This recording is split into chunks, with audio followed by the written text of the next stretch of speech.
In the first video of Lighting with V-Flat series, we discussed how you can light a subject with a V-Flat.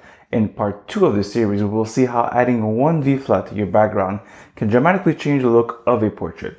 Keep on watching to learn more. Hi guys, YvensB here, Montreal advertising and portrait photographer.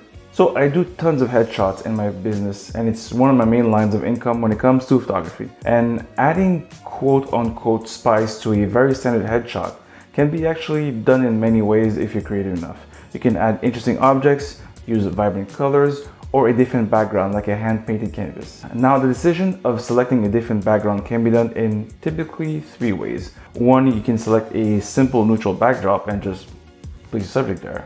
The second would be to use a hand-painted canvas, which you can buy or you can roll yourself. There's a video, here, if you want to take a look. And the third would be to shoot on location and use something like a cinematic background to blur out the background. Let me propose a fourth option.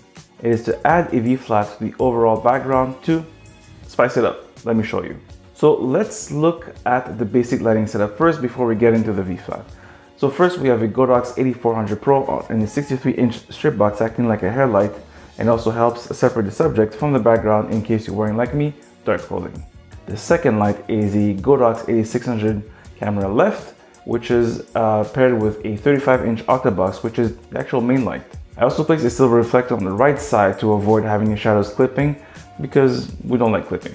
The backdrop in this case is a dark gray backdrop from Savage Universal, very standard one. And now that it is out of the way, let's spice this up. In this shot, we have a very standard dark background headshot. It would pass easily as a picture if you would sell it to your clients, it would be no problem. But let's take a look at the subject's clothing. She's wearing a white jacket and a dark shirt. So let's take advantage of that by simply placing a V-Flat on either the left or the right side of the portrait. And you can do that really to your preference, there's no changes. You can quickly add to your image some impact by creating a contrast and create some visual impact. The additional contrast will actually be a little more pleasing if ever you're looking for that bang effect.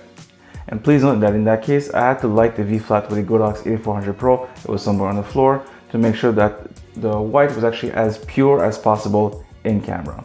And this is only one of the very few simple examples I can show you, and actually the most basic one. A way of adding a V-Flat to your background. Again, creativity here is the limit, and you can create some really interesting patterns if you have actually more than one V-Flat. There's a lot on the V-Flat World website if you take a look. Again, we're going to keep it short, and that is it for part 2. And I hope this will help you in your next shoot. For part 3 of this series, we'll explore creating some interesting patterns with a V-Flat. So if you want to be notified, make sure to subscribe and hit that bell button somewhere around here. YouTube will tell you where, to be notified of the next upload. Again, thank you again for watching. This has been YvensB, Montreal advertising and portrait photographer, and I'll see you in part 3. Cheers.